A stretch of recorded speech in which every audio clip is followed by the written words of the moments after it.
Dieu le Père Tout-Puissant. Que celui qui n'a jamais péché lui jette la première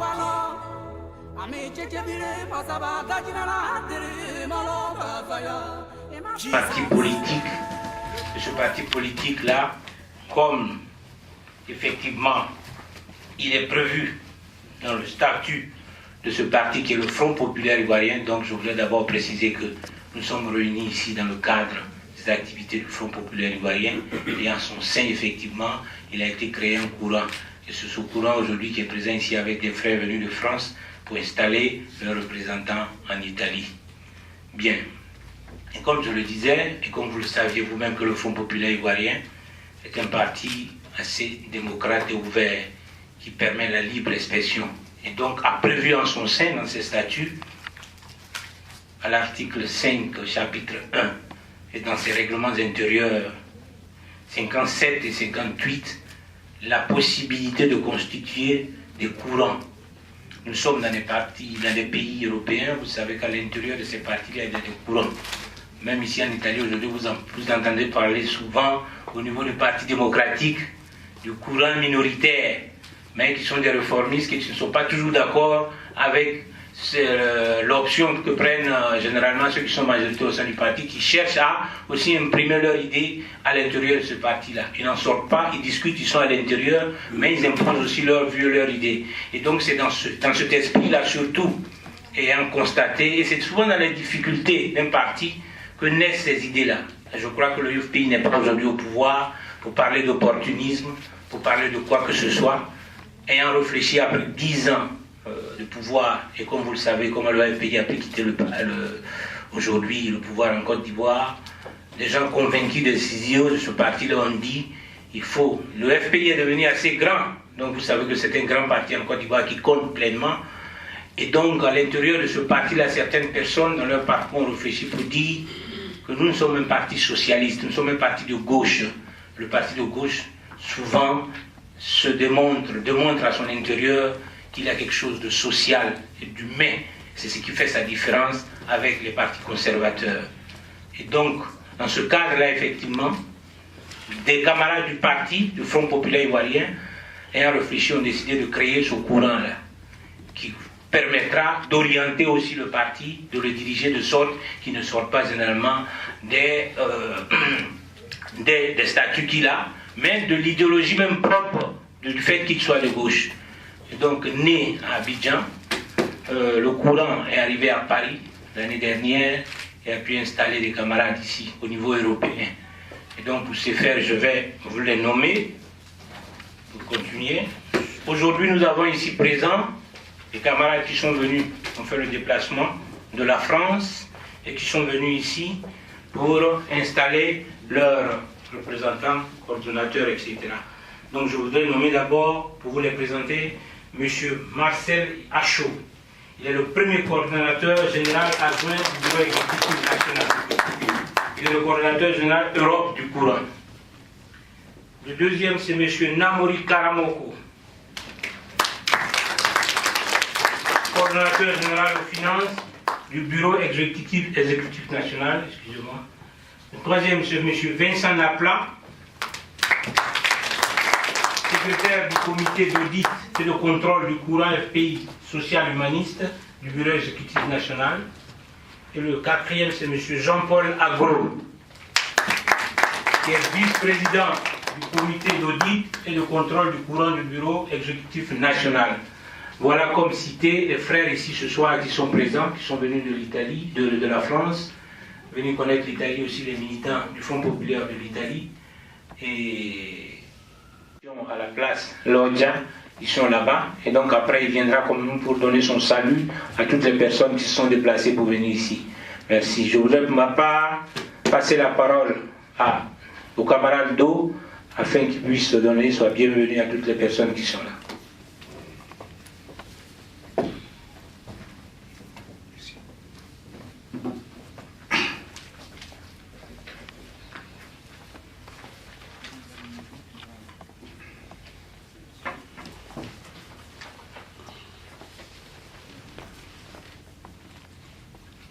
Toute la salle est calme. Hein. On t'écoute. On t'écoute. On t'écoute. Vous savez, j'ai oublié mon discours à la maison. Oh, wow. J'ai ça. Demande-moi. Je ne sais même pas que faire maintenant. Ah, demande-moi alors. Je vais m'asseoir. Non, demande-moi. Non, je ne veux pas t'asseoir. Merci. Ok.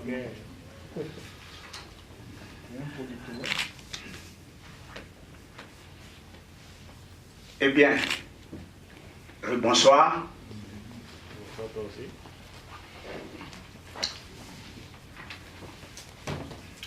Camarades militantes, camarades militants, chers invités, comme il y a des coutumes chez nous, lorsque l'étranger arrive chez soi, la première chose à faire est de lui souhaiter la bienvenue.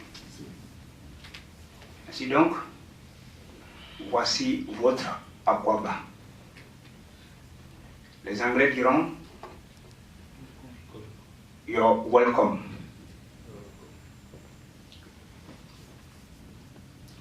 Je voudrais, au nom de mes camarades qui me donnent cette opportunité d'être leur porte-parole cet après-midi, et c'est avec honneur que je vais devoir l'assumer.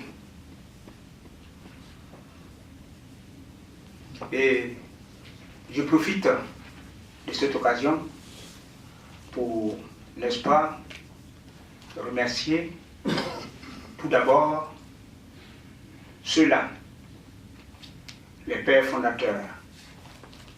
Si ce mot est dû au niveau du FPI, mais je crois qu'il faut reconnaître que ce sont ceux-là qui ont permis de créer les conditions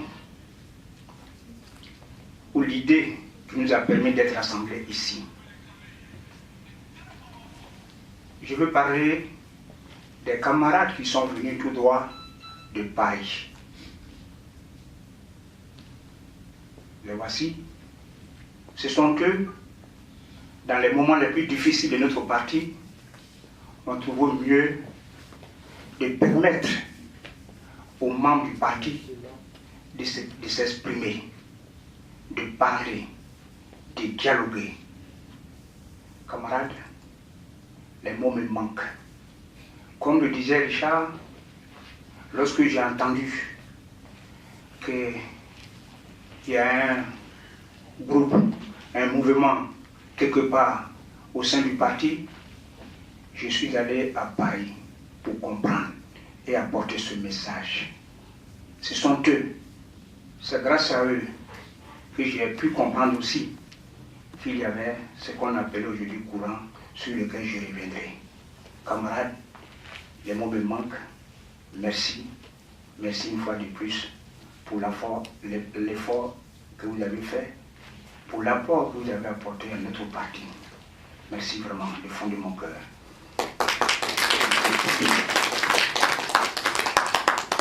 Oui, les remerciements vont vers celui-là qui, depuis tant d'années, a tenu à ce que le Front populaire soit représenté en Italie.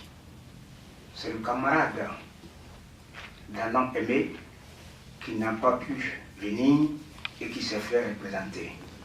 En même temps, j'ai profité aussi de l'occasion pour saluer, pour remercier cet infatigable militant, Henri, qui représente le camarade Danon. Merci pour tout ce que tu es en train de faire pour le Front populaire. Une fois de plus, merci. Oui. Vous voyez, c'est là que la démocratie, quand on dit qu'on est démocrate, on ne se limite pas seulement au vote. La démocratie, c'est la liberté d'organisation en son sein des groupes. La démocratie, c'est la liberté d'expression, du culte. Et ce chemin-là, le Front populaire l'a assumé. Et c'est pourquoi nous sommes là. C'est dur, mais il faut reconnaître que notre parti traverse une situation difficile. Nous avons invité notre camarade. Peut-être que dans la discussion, nous allons profiter pour dire certaines choses, même si elles blessent. Mais c'est ça, nous savons que tu as été nommé. Nous n'allons pas le cacher. Il a été nommé par la camarade Puyo Brigitte, donc pro-avis. C'est le bicéphalisme au sein du parti. C'est un drame. Mais nous le reconnaissons, nous sommes en famille. Camarade, bienvenue. Ici, il y a, je vois tout le monde, il y a des associations. Les associations qui nous apportent nos forces. Et le camarade Richard a déjà cité ces associations. Sans les citer, je vous dis aussi merci pour la contribution que vous avez faite toujours au sein de notre société. Ici, il y a les partis. Si certains n'ont pas pu venir, nous avons fait notre devoir de les inviter. Nous les saluons au passage. Que le Front populaire est une famille des responsables, des gens qui n'ont pas de haine. C'est pour cela que nous invitons aussi nos adversaires pour qu'ils viennent. Ils viennent qu'on échange. On espère qu'ils vont venir, même s'ils ne sont pas là. Nos idées vont vers eux. Néanmoins, il y a un seul qui est présent, un seul parti, et qui est représenté par notre camarade Zibaroui. Je m'excuse, je te salue au passage, et je pense que ce soir, le docteur Kipré, nous avons quand même ces idées, celui-là qui appartient à la petite porte qui se trouve au frère du pays. Donc bienvenue à la nouvelle génération.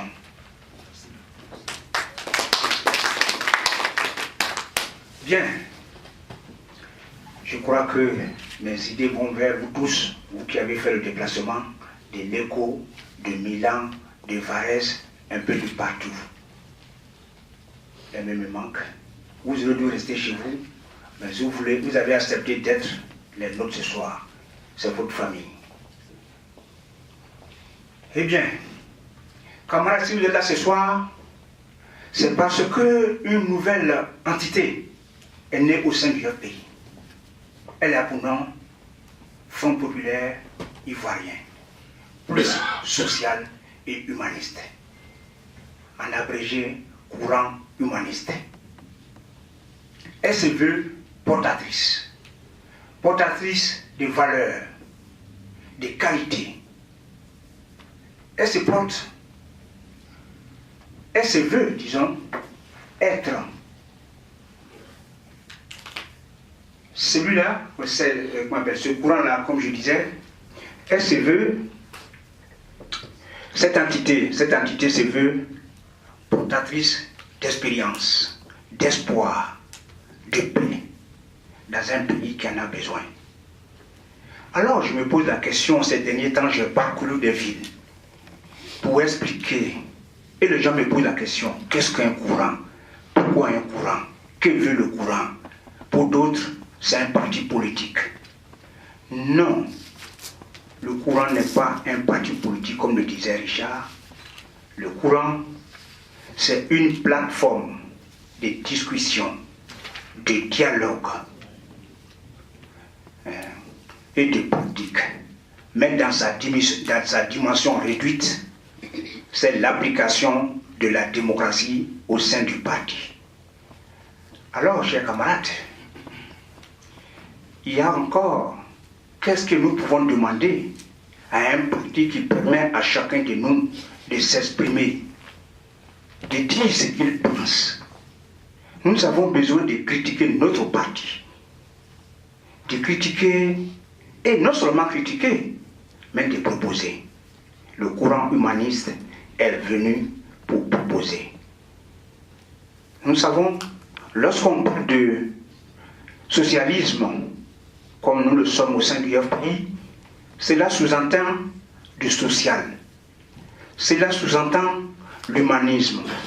Mais alors on se demande, mais pourquoi alors ce courant renferme tout cela? Ce courant renferme tout cela, il y a une différence. Le courant est venu, est arrivé pour apporter au FPI ce qui manque. Il y a le nom Front populaire ivoirien, plus social et humaniste. Il y a l'adverbe de quantité plus, qui signifie tout simplement qu'aujourd'hui, si nous sommes un pays qui a du social, mais qu'est-ce que veut le courant? Ce que le courant veut est simplement démontrer à tout le monde que le social atteint le plus haut degré du social. Cela veut dire que si je mange aujourd'hui, je sais que à côté de moi, j'ai un frère qui souffre, je dois lui en donner. Si je gagne 10 euros, je dois donner 1 euro à celui qui en a besoin. Je dois construire les maisons, bien sûr. Mais ce degré qu'il faut atteindre, on se demande est-ce qu'on peut arriver? Est-ce qu'on peut l'atteindre? Mais il faut essayer.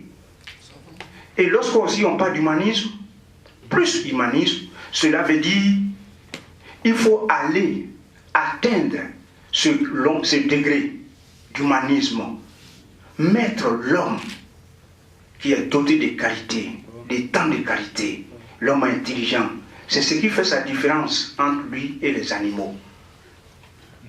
Mais lui, ces qualités-là, il faudrait qu'il ait la possibilité de les mettre au profit de tout le monde. Et l'homme doit une valeur au sein de notre parti. Et voilà pourquoi, quand tu es dans un parti socialiste, que tu ne respectes pas les membres de ton parti, quand tu es socialiste et que tout ce que les gens font, tu t'en fous, tu décides seul, en ce moment-là, il y a des choses qui ne vont pas. Il faut toujours considérer les membres, en général l'homme. Tout ce que tu dois faire doit profiter à l'homme. Alors, camarades, vous savez, ces dernières années, en Côte d'Ivoire, nous avons appris. Moi, je suis allé à l'école, il y a des choses que je n'ai jamais découvertes. Mais aujourd'hui, j'apprends. Mais en étant dans ma maison, c'est-à-dire celle du FPI, et que je regarde par la porte ou par la fenêtre, j'attends. Est-ce que je ne pense pas que vous soyez étonnés quand on vous dit porter atteinte à la sécurité de l'État? C'est pas un mot frais, hein? Ça se dit toujours, et tout le monde le sait. Alors, je me dis que moi, ignorant que je suis, je demande à un professeur pour lui dire, mais dans mon pays aujourd'hui, on dit que porter atteinte à la sécurité de l'État. Et le professeur me dit, mais écoute, avant de porter atteinte à la sécurité de l'État, il faut connaître ce que c'est que l'État. Alors il me dit que l'État, c'est une institution composée du territoire, d'un peuple, la souveraineté, entre parenthèses, la Constitution. Alors je me dis maintenant, ces trois éléments, mais comment il y a un groupe où on dit que ceux-là portent seulement atteinte à la sécurité de l'État? Mais je me demande, le territoire, qui a attaqué le territoire de mon pays? Qui a tué les membres de la population ivoirienne? Et puis, la Constitution qui est la loi fondamentale de mon pays, qui n'a pas respecté? Voilà des questions qu'on se pose et chacun de nous doit résumer. Et puis, je me dis, quelque part, j'ai appris aussi tant de choses.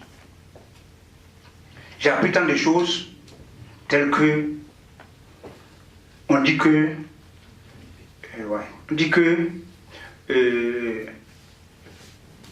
un plan commun le plan commun. Qu'est-ce qu'un plan commun? J'espère que vous et moi ne sommes pas en train de faire un plan commun.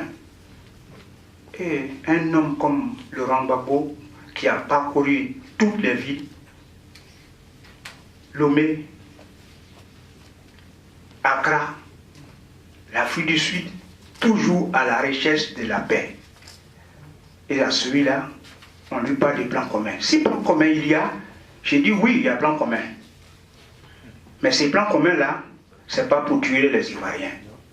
Ce plan commun-là fait partie des tests, des statuts du FPI. C'est ces tests-là que nous nous imprimions pour pouvoir guider la Côte d'Ivoire. Ce que nous avons appelé peut-être le projet de société et ce que nous avons appelé le programme de gouvernement du président Laurent Gbagbo, que tout le monde connaît, appelé la refondation. Alors, chers camarades, je ne pourrais conclure en vous disant qu'il va falloir s'unir. Pour nous s'unir, c'est peut-être se mettre ensemble, dirait Diderot, dirait tous ces grands dictionnaires que nous connaissons, mais quand on est au FPI, s'unir, c'est regarder vers Accra, c'est regarder vers le Libéria, vers le Bénin, vers les pays limitrophes où les Ivoiriens sont partis encore vivre dans les situations les plus difficiles, les ramener à la maison. Pour nous unir, c'est regarder dans les prisons où les personnes innocentes sont en train de croupir encore, faire en sorte que ces gens-là soient libérés. Enfin, s'unir, c'est se mobiliser, aller voir Laurent Gbagbo et Blé Goudé, ces jeunes garçons qui incarnent l'avenir de la Côte d'Ivoire. Emprisonnés, c'est le futur de la Côte d'Ivoire qui est en jeu. Voilà pourquoi il faut s'unir, pour être fort. Et lorsque vous êtes unis, vous savez qui est votre adversaire, qui est votre ennemi. Camarades, je pense que c'est sur ces derniers mots-là que nous allons nous quitter, que je vais vous quitter. Mais sachez que le combat est dur. Le combat est dur, mais si nous sommes unis, nous arriverons à vaincre. Et que Laurent Gbagbo retournera en Côte d'Ivoire. Parce que son pays a besoin de lui. C'est lui qui peut résoudre les problèmes de la Côte d'Ivoire. Pour ne pas trop vous ennuyer, chers camarades, le Seigneur Tout-Puissant sait que son fils est innocent. Et tôt ou tard, il aura le prix Nobel de la vérité et des recherches sur la vérité. C'est ce prix-là qui sera décerné un jour à Laurent Gbagbo, parce que l'homme, c'est pas celui-là qui est traité comme tel de la part de certaines organisations. Vous tous qui êtes venus des horizons divers, vous retournerez chez vous. Que le Seigneur vous accompagne, que la paix retourne en Côte d'Ivoire, que le Tout-Puissant bénisse la Côte d'Ivoire. Je vous remercie.